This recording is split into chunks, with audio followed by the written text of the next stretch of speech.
É com muita alegria no coração que nós cumprimentamos a todos os irmãos nesta manhã e continuamos louvando e adorando o nome de Deus através das palavras do salmista.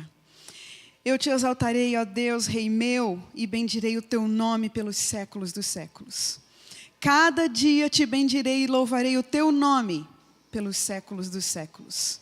Grande é o Senhor e muito digno de louvor, e a sua grandeza inescrutável. Uma geração louvará as tuas obras a outra geração e anunciará as tuas proezas, Senhor. Falarei da magnificência gloriosa da tua majestade, das tuas obras maravilhosas. E se falará da força dos teus feitos terríveis. E contarei a tua grandeza.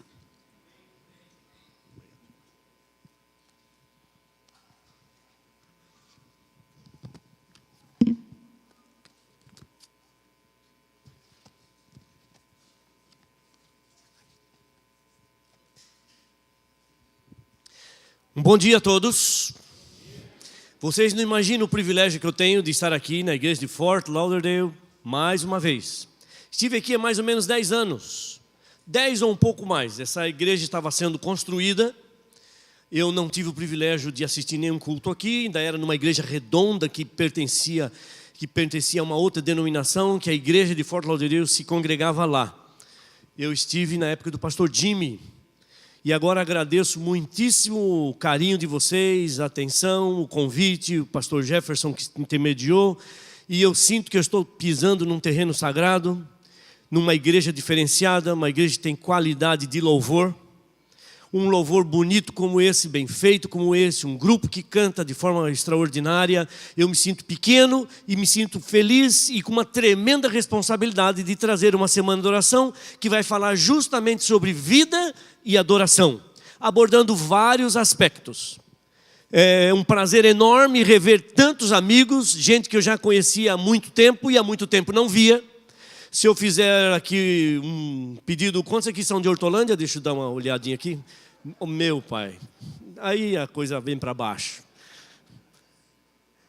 Agradeço demais o fato de nós termos a oportunidade de ocupar esse local sagrado para louvar o nome de Deus, discutir as coisas e as mensagens que Ele deixou para nós. E quero dizer uma coisa para vocês.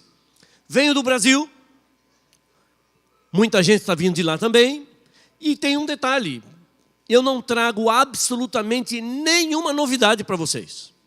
Aquilo que eu vou falar aqui, todos vocês já sabem, todos vocês já ouviram alguma vez, todos vocês já estão familiarizados, mas de qualquer forma eu vou fazer as abordagens, porque o que nós precisamos não é de uma mensagem nova. Nossa mensagem é antiga, a Bíblia existe já faz muito tempo, e é uma pergunta se levanta na nossa cabeça, que eu espero que essa semana resolva. O que é que acontece na nossa vida, que nós temos acesso às verdades e às vezes muita coisa que gostaríamos que deslizasse para um lado, vai para o outro. Temos que parar, reavaliar valores, reavaliar condições, reavaliar o nosso próprio comportamento, pedir para que Deus habite em nós, porque Deus simplesmente está no seu posto, como sempre esteve, e Ele diz na Bíblia que meu ouvido não está surdo, a minha mão não está encolhida. Mas o que é que acontece? Que eu não posso ouvir. Alguma coisa está errada nesse meio termo. Alguma coisa tem que ser reavaliada, repensada. Essa semana eu espero trazer algumas respostas bíblicas para alguns aspectos da nossa condição de seres humanos que vivemos nesses tempos turbulentos de 2016. Turbulentos no Brasil, vocês sabem, turbulentos aqui. Todos nós sabemos. Decisões para serem tomadas lá, decisões para serem tomadas aqui, mas a principal delas é a decisão que nós temos que tomar para a nossa vida. Portanto, eu trago para vocês boas novas, mas eu trago péssimas novas. As boas novas que eu trago para vocês, as boas notícias que eu trago para vocês é a seguinte: se você estiver preparado, Jesus vai voltar. As notícias ruins: se você não estiver preparado, Jesus vai voltar do mesmo jeito. A volta de Jesus pode ser uma belíssima notícia, mas pode ser uma terrível notícia. Depende da nossa escolha, depende do nosso preparo. Vamos conversar, mas nós vamos conversar aqui de uma forma mais tranquila e com várias abordagens. Hoje eu vou começar por um sermão bem sobre adoração, sobre louvor. E quando a gente fala em adoração e louvor, a gente pensa, que beleza o louvor. Um povo que canta, um povo que exuberantemente transmite toda essa vibração celestial através da música. Menos. Isso tudo é verdade. Mas quem foi que disse que louvor está relacionado apenas com a música? É aí que entra a nossa parte, que eu gostaria de estender um pouco esse pensamento. Foi maravilhoso encontrar alguém, via Tel aqui, fazia acho que uns 20 anos que eu não via Tel, né? Tel, não sei se é Tel ainda, que o pessoal conhece, Anteuzira, ou como é que é, é Tel, né? Muito bem, Tel, prazer em vê-la de novo.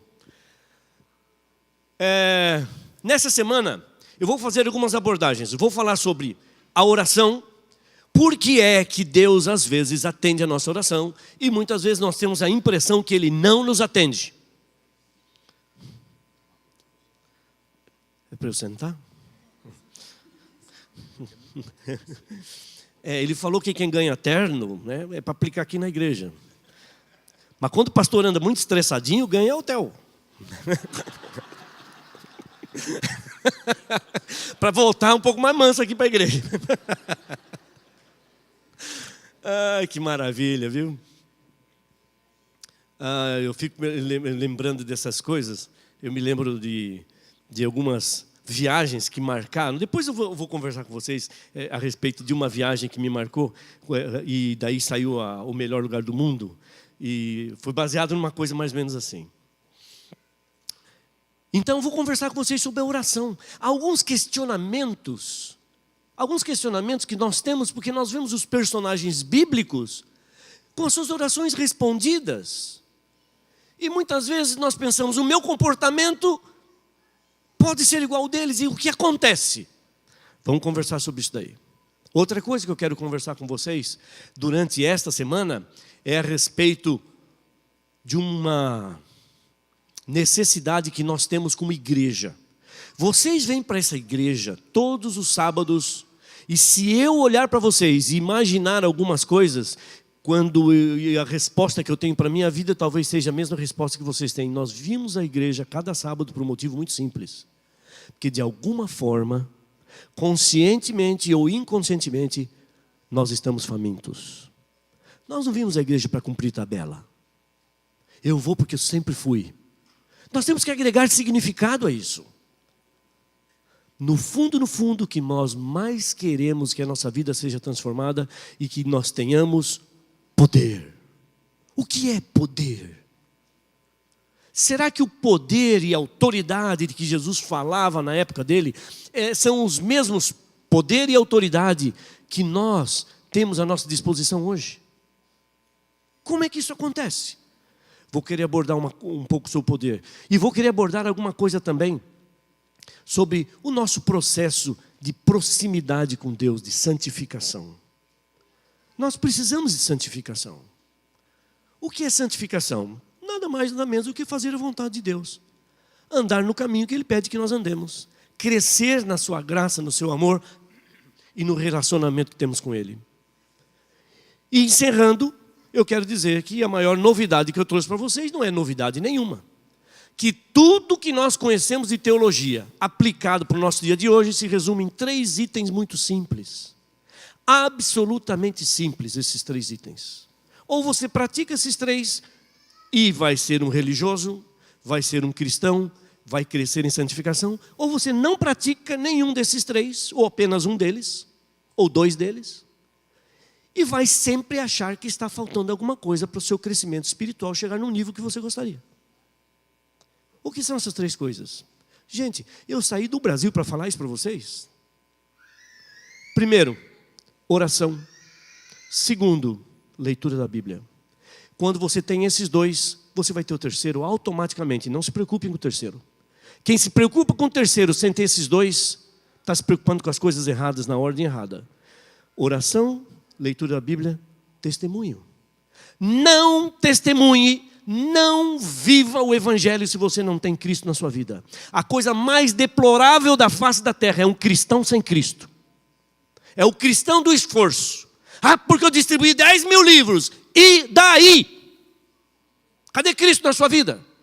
Porque quando você tem Cristo na vida, quando Jesus está dentro do seu coração, quando você não consegue dar um passo sem segurar na mão de Jesus, você sorri. E o evangelho sai pelos poros, sai pelo seu sorriso. É impossível você mencionar o nome de Jesus e não ter Jesus.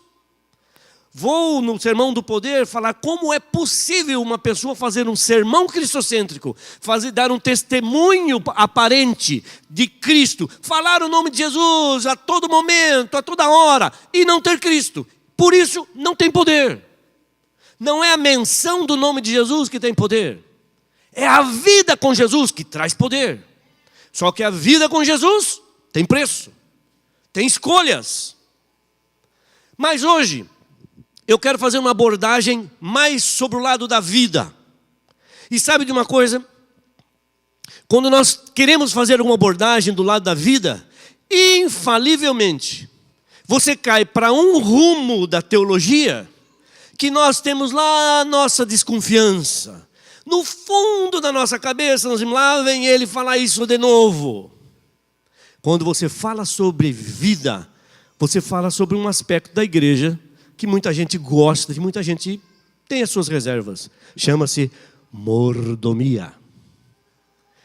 Sábado de mordomia é o sábado para nós não levarmos visitas para a igreja. Lá vamos falar de dinheiro. Lá vamos falar de construção. Não, engano. Mordomia é o assunto mais cristocêntrico que existe, porque é um assunto que fala sobre vida. E a mordomia é dividida em vários aspectos. Corpo, tempo, talentos. Olha só, você diz, mas talento, esse povo cantando, isso é que é ter talento. Isso é realmente ter talento. Mas todos nós temos o nosso. Todos nós temos o nosso talento.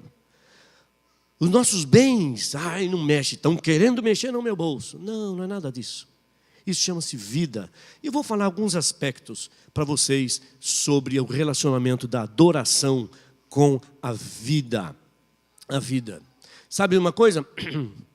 Eu vi a construção desta igreja. Estive aqui na época que estava sendo construída, a compra desse terreno, alguns aspectos maravilhosos e miraculosos que aconteceram para chegarmos até o ponto que nós estamos. E aí eu fico pensando o seguinte: que privilégio é o meu de estar aqui com vocês nesse sábado pela manhã, falando nesse templo maravilhoso. E aí eu fico pensando, como é que isso aqui foi pago para chegar até o ponto que está e como é que vai ser pago para até terminar? Qual será a forma de pagamento disso aqui? Ou como é que deve ser providenciado esse pagamento? Instrumentos e instrumentistas maravilhosos. Não sabia que o Sérgio era violonista? Veio para cá, aconteceu, né? Agora está tocando violão. Que é isso, Sérgio? Parabéns. O que acontece com essa orquestra maravilhosa, essa banda fantástica? O que acontece com a nossa vida? O que acontece que essa igreja, eu não sei, hoje o dia está ameno, mas se tiver calor eu imagino que tem uma refrigeração aqui, tem um som fantástico. Quem é que paga isso tudo? De onde vem isso tudo? E eu vou lhe dizer. Você vai achar que é estranho que eu estou abordando a minha abordagem, mas sabe quem vai pagar isso aqui? Quem está pagando isso aqui? Quem pagou isso aqui? Vou lhes dizer, a adoração. A adoração. E vou lhes dizer mais uma coisa. Quem sustenta a igreja não são os ricos. Quem sustenta a igreja também não são os pobres. Quem sustenta a igreja são os verdadeiros cristãos, seja rico ou seja pobre. Em primeiro lugar vem o cristianismo, pessoas que têm a sua alma envolvida com esse ministério, a sua vida não consegue respirar sem um momento divino da presença de Deus em tudo que Ele faz. Vocês sabem por que é que nós adoramos? Vocês sabem por que é que nós simplesmente cremos que existe um Deus e adoramos esse poder e adoramos esse Deus? A resposta é a mais simples, a mais singela. Você adora por um único e exclusivo motivo. Você adora porque você existe. Ponto. A adoração é o maior tributo que um ser criado pode fazer para o seu Criador. Esse tributo vem da consciência de que você tem vida. E se você tem vida, você deve créditos a quem criou você. Você respeita, você conhece, você sabe que isso que você tem, que é o que há de mais precioso e que deve ser preservado para uma eternidade, tem um Criador. E você reconhece e você adora. E você adora. Simplesmente porque você vive. E quando você vive e você reconhece, aí as coisas começam a se encaixar. Sabe, só para exemplificar, há muitas coisas que na nossa vida são conscientes e muitas coisas são inconscientes. Muitas coisas nós sabemos e muitas coisas nós vivemos, mas não sabemos. Por exemplo, hoje pela manhã, quando você se levantou, quantos daqui se ajoelharam ou ainda na cama e antes de pôr o pé no chão falou: Deus, muito obrigado, especificamente pelos meus joelhos. Eu não acho que alguém aqui orou pelos joelhos. Você tem joelho, mas você não vai orar pelo joelho. Mas daqui 20 anos você vai. Você vai saber que tem joelhos. Sabe esse aspecto inconsciente da vida? De você louvar aquilo que você provavelmente nem perceba, porque funciona tão bem. Nós invariavelmente murmuramos pelas coisas que parecem não funcionar. E o murmúrio é o oposto do louvor. Da onde vem o louvor e como acontece o louvor? E agora sim, quero pedir que vocês abram a Bíblia de vocês e vamos fazer uma análise a respeito do louvor. A respeito do louvor. Eu quero que vocês abram a Bíblia de vocês no livro de 2 Crônicas. 2 Crônicas. Capítulo 2. E vamos começar pelo versículo 1. E vou fazer alguns pulos ali de alguns versículos para nós chegarmos ao ponto determinado, para que fique claro o objetivo principal da nossa abordagem nesta manhã. Nós sabemos muito bem que Salomão, um rei de Israel, era filho de Davi. E Davi tinha uma vontade muito peculiar. Davi era tão próximo de Deus, Davi era tão agradecido pelas bênçãos de Deus, que Davi dizia: nós adoramos a Deus em tendas, não faz sentido. Eu quero adorar a Deus, eu quero construir alguma coisa para Deus. Ele chegou até Deus e falou: Deus, eu quero construir uma casa para ti. Isso faz parte da vida agradecida de Davi. Eu quero construir uma casa para ti. E Deus disse: Davi, é o seguinte, eu vou te permitir que você junte o material, mas construir uma casa para mim. Você é um homem de guerra, você é um homem de libertação, muito sangue correu para você, não combina, não combina. O seu filho, aquele que vai nascer de ti, esse sim vai construir uma casa para mim. E agora o versículo 1 de Crônicas continua essa abordagem que eu estou fazendo e diz o seguinte: resolveu Salomão edificar uma casa ao nome do Senhor, como também uma casa para o seu reino. Versículo 2. E para isso contou Salomão com 70.000 homens de carga, 80.000 que cortassem na montanha e 3.600 inspetores sobre eles.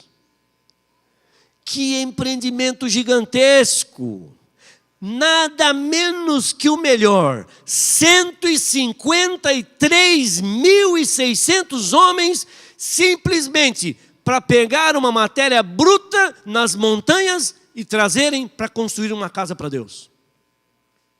Que empreendimento gigantesco, que absurdo, 153.600 homens.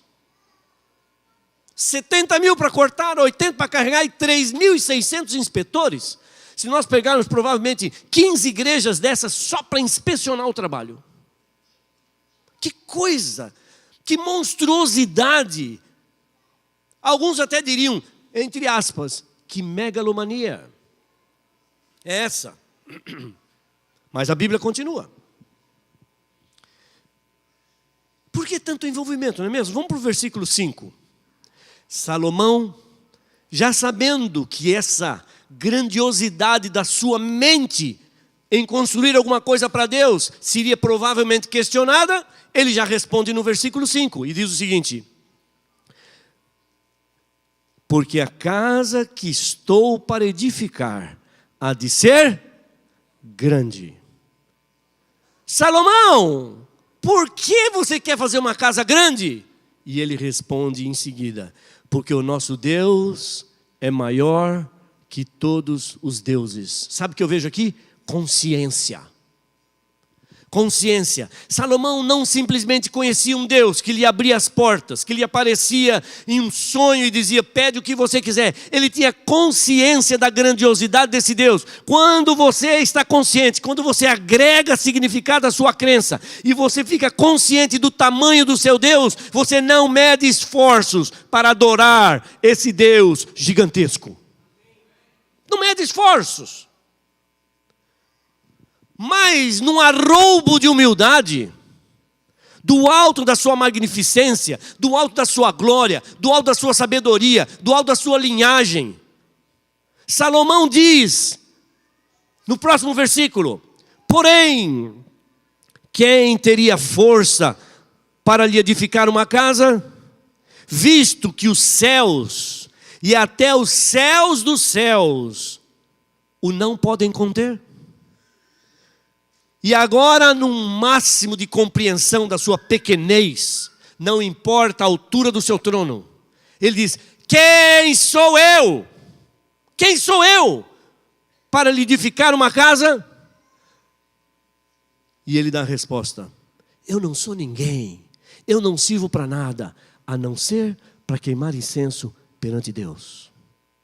Queimar incenso, essa não é uma palavra da nossa literatura cristã, queimar incenso, mas é da Bíblia. Vou deixar para vocês uma tarefa para casa, vocês deem uma olhada em Apocalipse 5:8 depois, não vamos olhar agora, porque eu já vou responder para a gente ganhar tempo. Apocalipse 5:8 diz que queimar incenso significa a oração dos santos. Ponto. Queimar incenso é orar de forma devota, é quem está comprometido com Deus e ora a Deus, e louva o nome de Deus, e gratifica o nome de Deus, esse está queimando incenso. Isso é queimar incenso. Então Salomão, quando viu que estava fazendo, a grandiosidade do que estava fazendo, diz: quem sou eu? Eu não sirvo para nada, a não ser para cair em terra e louvar o nome de Deus, porque Deus é grande, Ele é maior que todos os deuses. Nem o céu dos céus pode conter a Deus. Quem sou eu para construir uma casa para Deus? Tudo que eu fizer não passa de coisas mínimas e pequeninas perante a grandiosidade de Deus. Deus é grande. E Salomão, através desse seu pensamento, já começa a nos dar um vislumbre do que significa adorar. Quando ele diz: quem sou eu para edificar uma casa para Deus? Quem é você? Quem sou eu para pôr uma oferta? Você acha que Deus está precisando dos seus míseros $20? Dos meus míseros R$100? Deus não precisa disso. Quem sou eu para achar que estou fazendo alguma coisa, construindo um templo para Deus? O que Deus quer não é pedras. O que Deus quer não é dinheiro. O que Deus quer é que nós agreguemos significado às nossas atitudes. Que junto com um ato seu dentro desta casa, um louvor que seja feito, um louvor que você canta aí, uma oferta que você dá, o seu coração vá junto, porque ele diz: eu sou o dono de tudo. Eu quero o seu coração, estou dando para você a oportunidade de você manifestar todo o seu agradecimento através dessa oferta. Certa vez, um pai estava com seu filho. Seu filho olhou para o pai e falou: papai, me dá R$40. O pai olhou para o menino: R$40? R$40 não é um bom dinheiro no Brasil. Aqui não vale nada, mas lá 40 é bom. Você faz alguma coisa com R$40. Pai, me dá R$40. E o pai olhou para a criança e falou: mas meu filho, você não sabe nem contar dinheiro. Você quer R$40? Mas me diz aí, para que você quer R$40? E o menino olhou para o pai e falou: papai, eu quero R$40 porque eu quero comprar um presente para você. Você quer comprar um presente para mim? Com o meu dinheiro. Se o pai usasse a inteligência que todos nós temos, a sabedoria que esse mundo oferece, o pai podia olhar para o menino e falar assim: eu não quero R$40, eu não quero um presente, eu não lhe dou R$40, vai brincar e está tudo resolvido. Mas o pai foi mais inteligente que isso. O pai olhou para a criança e falou: você quer R$40 para me dar um presente? Ok. Tirou do bolso R$40 e falou: vai lá, compra um presente. O pai não estava barganhando coisa alguma com a criança. Mas o pai percebeu que essa foi a maneira que a criança descobriu, nessa idade, que ela poderia dizer um eu te amo com significado para o pai. E o pai deu R$40 não porque ele queria o presente, mas porque ele quis dar uma oportunidade para a criança expressar todo o seu amor que ia no seu coraçãozinho, mas muitas vezes não tinha oportunidade. Quantas vezes Deus faz a mesma coisa conosco? Ele diz: eu não preciso do seu sermão, eu não preciso da sua música, eu não preciso do seu dinheiro, eu não preciso nem sequer da grandiosidade que você tem na cabeça para construir alguma coisa para mim. Eu preciso de você, mas eu vou lhe dar para você ter a oportunidade de me agradecer, de me louvar e de me adorar com aquilo que eu lhe dou. É o que Deus faz para nós. É exatamente o que Deus quer fazer. E aí, Salomão, pondo em prática esse raciocínio, ele nos ensinou uma coisa muito grande. Louvor significa parar de celebrar o que você faz por Deus e começar a celebrar o que Deus faz por você. É ter os olhos abertos para esse mundo. Esse mundo que eu digo, não é a maldade desse mundo, a grandiosidade de Deus e o projeto que Deus tem de salvação, de coisas maravilhosas que Ele faz a cada instante para nós, e nós percebemos. E nós, como aquele sujeito acorda e diz: obrigado pelos joelhos, porque eu consigo ver. Eu consigo ver. Agora, quem somos nós para devotarmos qualquer serviço para Deus? Quem somos nós? Quem sou eu? Professores? Doutores? Artistas? Pastores? Profissionais liberais? Quem somos nós para nos acharmos alguma coisa? Nós somos fracos, nosso esforço vale pouco ou quase nada, nossas palavras são vazias, nossa sinceridade é apoiada em nosso coração enganoso. Não temos muita serventia para Deus, a não ser para queimar incenso perante Ele, para louvá-lo com integridade.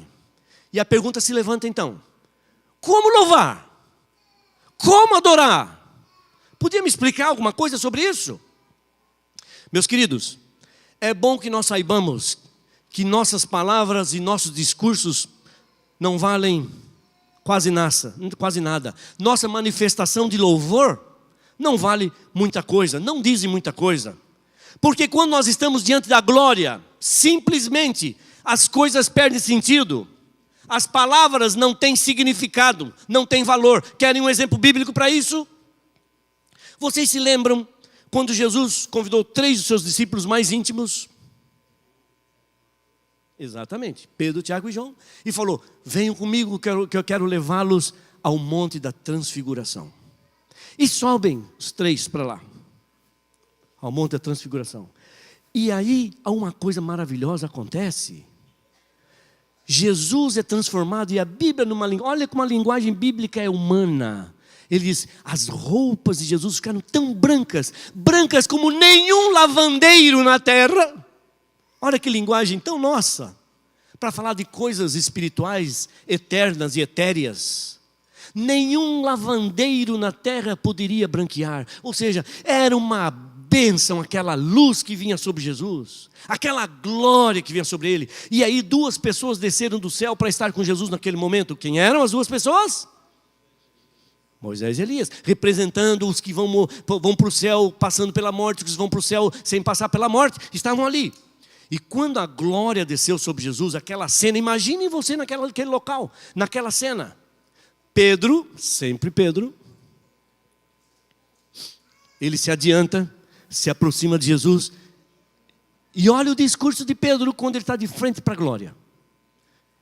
Ele olha assim e fala assim: Jesus, bom é estarmos aqui. Que tal? Vamos construir 3 barracas. Uma para ti, uma para Moisés e uma para Elias. E quase que em tom humorístico, a Bíblia continua: porque Pedro não sabia o que falava. As palavras somem quando você está diante da glória. Quando você está diante da glória, cale-se. Aquietai-vos e sabei que eu sou Deus. Salmo 46, 10. Aquietai-vos. Você está diante da glória. Porque se você quiser falar no momento que você está diante da glória, deixa que o Espírito fale por você. Porque se você quiser dar um recado, seu recado vai ser ridículo. Porque suas palavras são ridículas. E Pedro se adianta e diz: vamos construir 3 barracas? 3 barracas, Pedro? É essa a sua oferta para a glória do céu? 3 barracas, uma para Moisés, uma para Elias e uma para Jesus, porque Pedro não sabia o que falava. E nós? Como que nós vamos lidar com a natureza, com a necessidade do louvor, com a necessidade de adoração? E as nossas palavras vão para onde? Que palavras nós vamos ter? É bom que vocês saibam que as nossas palavras na nossa sociedade hoje estão absolutamente desgastadas. O significado das nossas palavras estão perdidos. No Brasil, na nossa língua portuguesa, por exemplo, as palavras perderam significado. A palavra mais nobre que existe no universo, que define o caráter de Deus, é a palavra amor. Deus é amor. No entanto, outro dia eu liguei o televisor e estava uma prostituta e um repórter. E ele perguntou: mas e aí? O que aconteceu? Eu falei assim: eu fiz amor com tantos homens. Amor para descrever o caráter de Deus e amor para descrever o que há de mais raso, que há de mais vazio, o que há de mais imundo da interpretação do ser humano. A mesma palavra. Como que você vai adorar a Deus? E eu lhe digo: você não adora a Deus com palavras. Você adora a Deus com significado. Você adora a Deus com a vontade, com aquela energia que sai de um coração sincero. A um coração contrito e agradecido não desprezarás, ó Deus, está escrito em Luís Salmos. É um coração, é você que Ele quer. Ele não quer suas palavras, Ele não quer discurso, Ele não quer sermão, Ele não quer música, Ele não quer coisa alguma. Ele quer você. E você usa os recursos, ainda que falhos dessa terra, para ir até Ele. Vou explicar. Olha, por exemplo, isso aqui. Estou com uma caneta aqui. Suponhamos que o pastor Jefferson me emprestou essa caneta. Tem me emprestado. E agora chega o momento de eu devolver a caneta. Eu devolvo a caneta para o pastor Jefferson. E o que é que eu falo? Muito obrigado. E você responde e diz o que para mim? De nada. Me devolve a caneta. Obrigado. Vamos analisar essa frase. Por que é que você diz muito obrigado quando eu lhe empresto uma caneta e você me devolve? Por que você fala muito obrigado?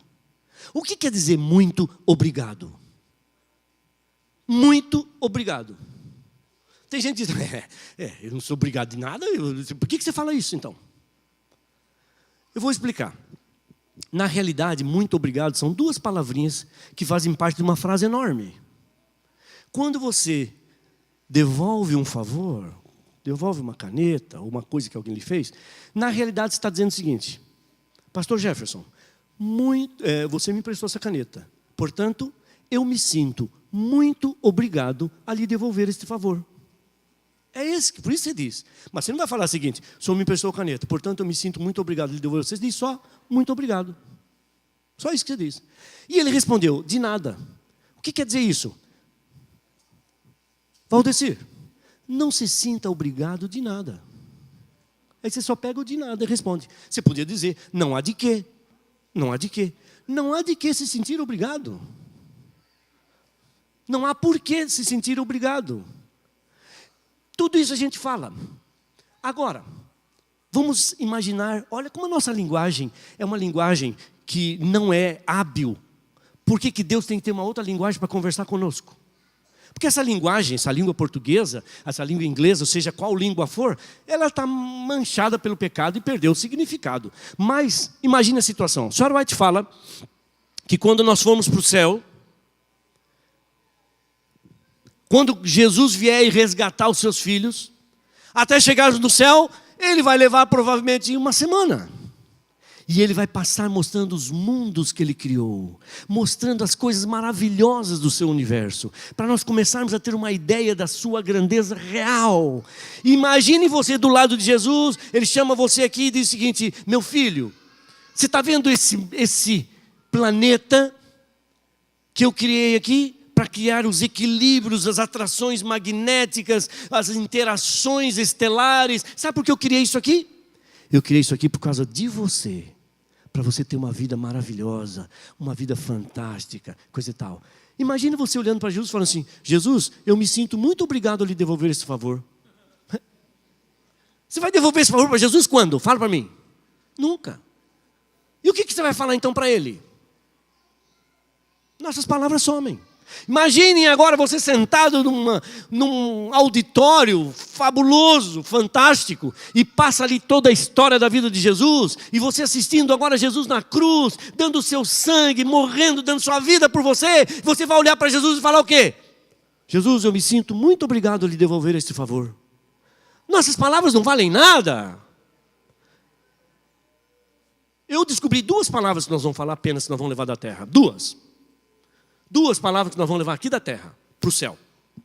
Quais serão essas 2 palavras? Não? A primeira é a segunda é hã. Essas 2. Olha o que eu criei para você. E você olha para ele e fala assim: aham. Olha Jesus, aham. Boquiaberto. Boquiaberto, sem palavras. É assim. E você diz: puxa, mas agora eu estou num problema mais sério. Aliás, a Bíblia já previu que as nossas palavras iam ficar desgastadas. Sabiam que a Bíblia previu isso? E ela arranjou recursos para que as nossas palavras tenham valor. Sabe quais são esses recursos? Eu chamo de os advérbios de Deus. Isso não é uma aula de português, de gramática? Não. Mas é o seguinte: sabia que Jesus nunca pediu para que nós o buscássemos? Porque a gente diz: eu te busco, eu te busco, eu te busco.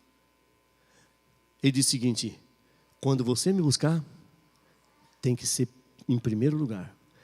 Buscai primeiramente o reino de Deus e sua justiça. Ele não quer que você busque simplesmente. Quando você louvar, você não diz: hoje eu vou louvar a Deus. Ele diz: se louvar, tem que ser de coração. Tem que ser com a alma. Quando você cantar, como está escrito em Salmo 81:1, ele não diz assim: ei, cantem para mim. Não, ele diz: cantai alegremente. Sem alegria não serve, não quero. É a disposição humana de uma atitude pessoal junto com a palavra que tem significado para Deus. E quantas vezes nós achamos que Deus tem que perdoar nossos pecados? Afinal, eu vim para a igreja hoje. Vim para a igreja hoje, agora faz o seu papel, me abençoa durante a semana. Esse é o nosso diálogo com Ele.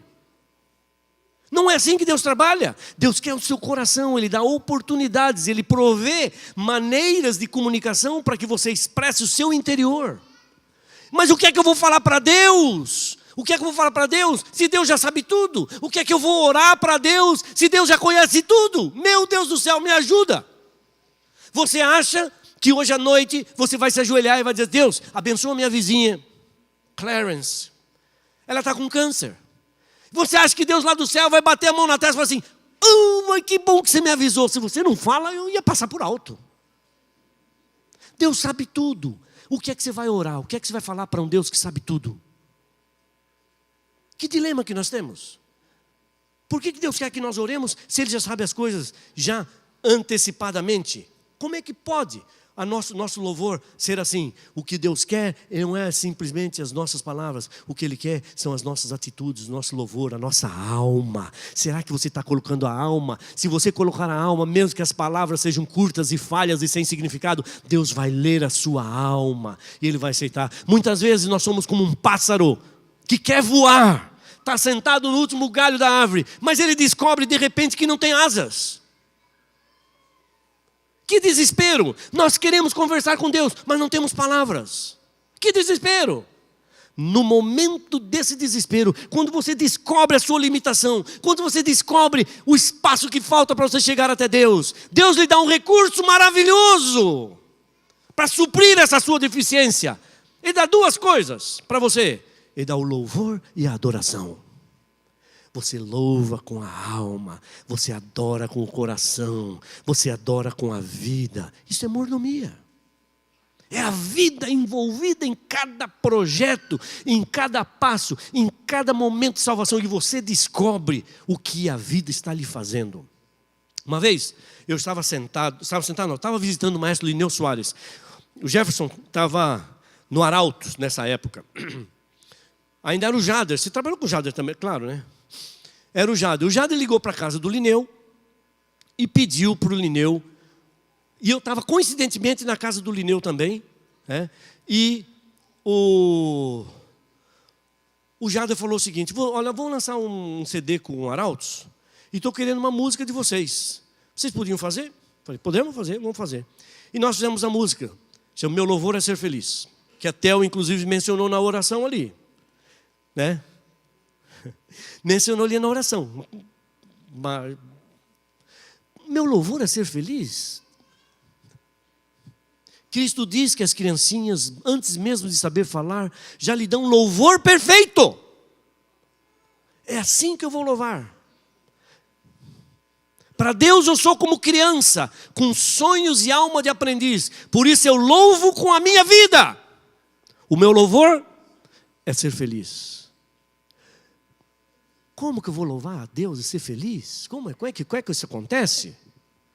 Sabe, quando você reconhece que você é pecador, você necessita da graça e você percebe que ela já foi liberada para você.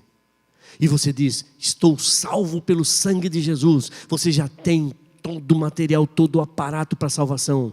Você é uma pessoa feliz porque você sabe que a vida eterna está garantida. Quando você é feliz, Deus diz, esse é meu filho. Eu dei as coisas para ele, ele aceitou de bom coração. Ele agregou significado às atitudes. Ele é feliz. Louvor perfeito existe? Claro que existe. Claro que existe. Mateus 21:16 fala sobre isso. Nunca ouvistes que da boca dos pequeninos e dos que ainda mamam extraíste perfeito louvor? Crianças que não sabem andar, não sabem falar, não têm controle nem no próprio intestino, não constroem coisas úteis, não sabem fazer carros, não sabem ler. E Jesus olha e diz, elas me deram louvor perfeito, mencionando o Salmo 8. Elas me deram louvor, elas me dão louvor perfeito. Se você quer saber qual é o louvor perfeito, eu vejo música de todo lado acontecendo, eu vejo as coisas acontecendo. Se você quer saber como dar um louvor perfeito, não analise a música, não analise os grandes escritores, não analise os grandes pesquisadores, analise as crianças. Porque uma criança, ela dá um louvor perfeito por uma única e exclusiva coisa. Ela pode não saber muito, mas há uma coisa que ela sabe que nós, adultos, demoramos para compreender. Ela sabe que são dependentes do seu pai e da sua mãe. Absolutamente dependentes. E essa dependência mostra a quem você serve. Mostra quem você adora. Eu sou feliz pelo que o Senhor me deu. Sou feliz pela salvação. Sou feliz por todas as coisas maravilhosas. E agora, sabe de uma coisa? Eu me sinto dependente de Ti. E Deus diz, esse é meu filhão. Eu dei e Ele aceitou. Porque a graça de Deus está à nossa disposição. Ah, mas quantas pessoas nem sequer a aceitam, nem sequer se lembram dela, nem sequer a tratam como um presente que custou a vida do próprio Filho de Deus. Mas nós sabemos, vamos valorizar. Deus não quer as nossas palavras. Eu tenho minha família, eu tenho um irmão mais velho, uma irmã mais nova, e minha família é composta agora meus sobrinhos estão crescidos, mas houve uma época que eles eram pequeninos. Um dia, liguei para minha irmã e falei o seguinte, olha, amanhã à tarde, eu sou professor, amanhã à tarde eu não vou dar aulas. Então avisa sua menina, a Nelly, que eu vou passar aí na sua casa amanhã à tarde e vou levá-la para tomar sorvete. Sem mais nem menos assim, sem mais nem menos. Eu tenho um período vago, vou passar aí. E vamos tomar sorvete. Aí, passaram-se 2 horas mais ou menos, desse meu recado para minha irmã, ela me liga e fala assim, Valdeci, não dá para ser hoje não? Eu falei, mas o que aconteceu? Mas por que ser hoje? Ninguém segura essa menina agora. Ela quer saber quantas noites tem que dormir até chegar o dia. Quer saber como é que é, por que você vem. E coisa. Mas você vai falar da sorvete? Eu falei, mas também você foi falar para ela. Mas não dá. Eu falei, não, tem que ser amanhã. Amanhã à tarde. Eu tenho aula hoje à tarde, não tenho condição de sair daqui. Eu falei, tá bom. De repente, chegou no dia. Eu apareci de carro lá, deixei o carro na garagem, fomos para a sorveteria, coisa que não acontece mais hoje, a pé. Ai, que maravilha. É uma benção. Peguei na mão do menino e vamos embora. Chegamos lá na sorveteria, ela entrou, sentou-se ali, eu sentei na frente dela, e tinha daqueles freezers horizontais. Era um freezer horizontal grande, com toda a sorte de sorvete ali, coisa e tal. E eu falei, vamos lá? Falei, vamos tio. Falei, pode escolher o que você quiser. A minha irmã era muito ciente com a questão da alimentação, essas coisas todas, mas tio é tio. Aí eu falei, mas pode tio? Eu falei, claro que pode. Eu não sou sua mãe, sou seu tio. Então, tio é uma maravilha. Você pega o neném no colo, fica chacoalhando, molhou, devolve para a mãe. Simples assim. Né? Aí ela foi, escolheu, eu falei, pega aí, pega grande. Mas grande? Falei, pode, hoje pode. E já picou, encheu aquele negócio. Sentamos nós dois na mesa ali. Ficamos conversando. Uma menininha de 4, 5 anos, o tio. Tinha muito assunto ali. E conversa, escorre sorvete, e coisa e tal. Terminou o sorvete. Quer mais um? Mas pode, tio? Claro que pode. Já falei por seu motivo. Pode. Vamos lá pegar mais um. Aí pega mais um. Nossa, que paraíso. Sabe, uma criança na frente de um freezer horizontal é esporte radical. É o que significa a gente subir montanha, pular de paraquedas. É o momento dela ali. Ela pegou. Na hora, agora vamos embora, né? Vamos embora. Então vamos pegar um de palito cada um. E a gente vai. Mais um? Falei, mais um. Aí fui lá, paguei. Vamos embora, vamos conversando. Conversa para cá, escorre aquela coisa, escorre na cara, e se lambuza. É uma maravilha esse negócio. Aí foi. No meio do caminho, ainda alguns passos para chegar em casa, eu olhei para ela e falei o seguinte, e aí, gostou? Sabe de uma coisa?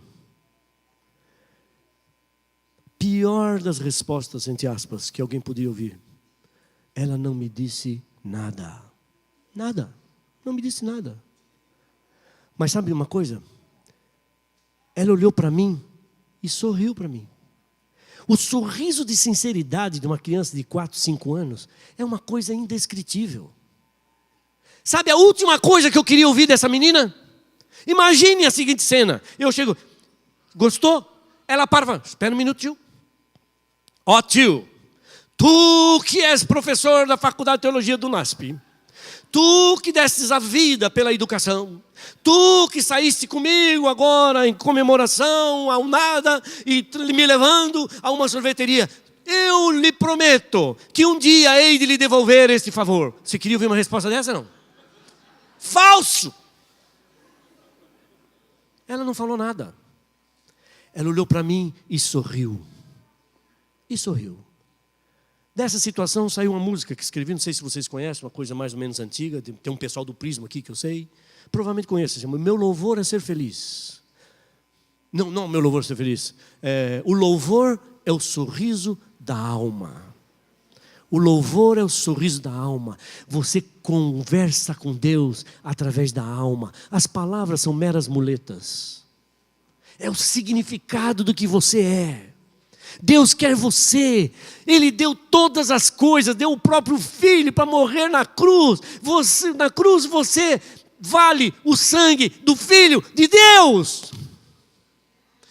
Temos que louvar a Deus temos que louvar a Deus com a alma, Temos que cantar como quem quer cantar. Temos que louvar como quem quer louvar. Temos que agradecer de coração, andar com Ele, servi-lo, amá-lo. Quando você tirar alguma coisa do bolso, não importa se é uma grande coisa, uma pequena coisa, não importa, Deus conhece a sua situação. Mas quando você põe aquilo de coração e de Deus, aqui está a minha alma, aqui está o que eu sou, aqui está demonstrado o meu amor, vocês vão ter uma igreja paga rapidinho, vocês vão ter ar-condicionado quando vocês precisarem, porque o que conta é simplesmente a devolução da compreensão do sacrifício de Deus por você, e que Deus é maior que todos os deuses. Ele não quer outra coisa a não ser o seu coração.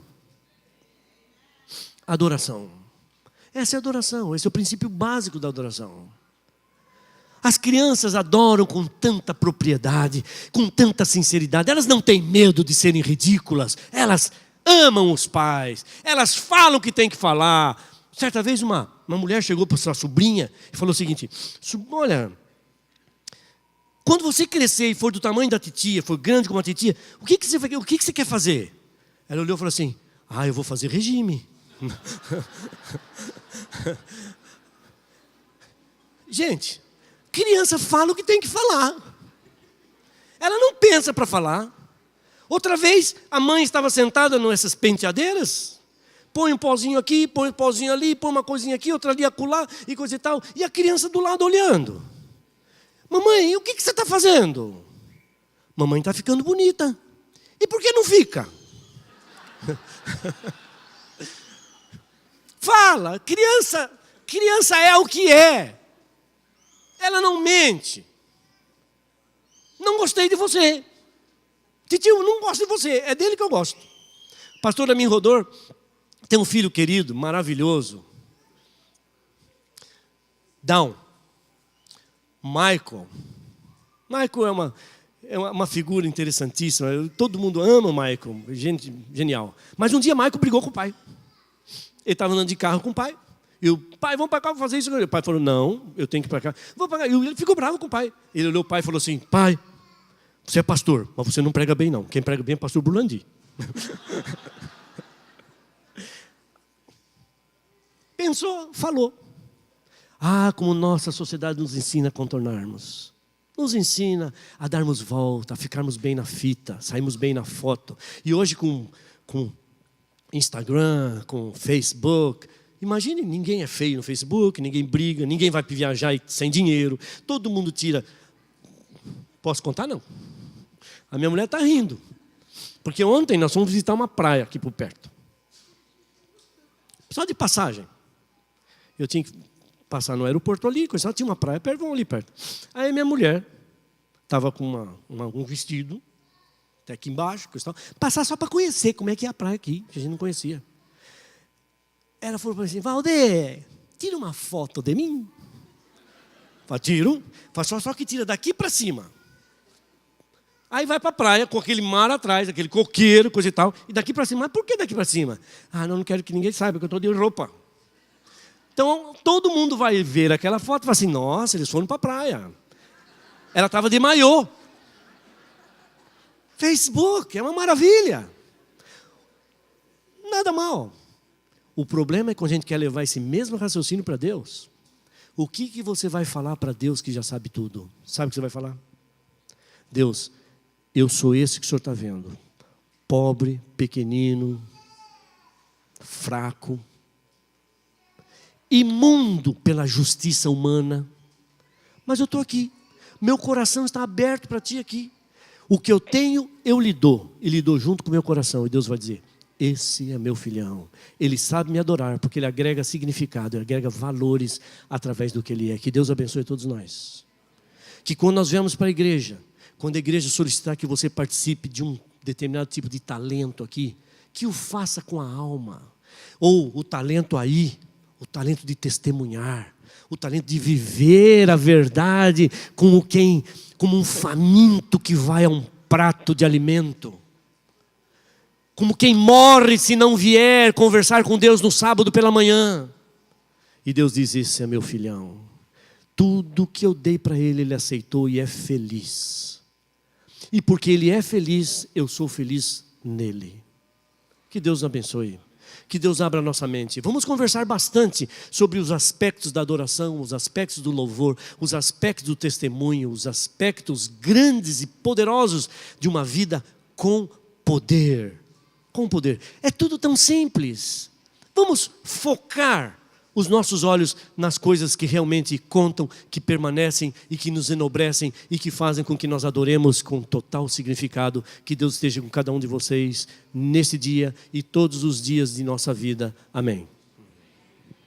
Ora, o Deus da paz, que tornou a trazer dentre os mortos a Jesus, nosso Senhor, o grande pastor das ovelhas, pelo sangue da eterna aliança vos aperfeiçoe em todo o bem, para cumprirdes a sua vontade, operando em vós o que é agradável diante dele, por Jesus Cristo, a quem seja glória para todo sempre. Amém.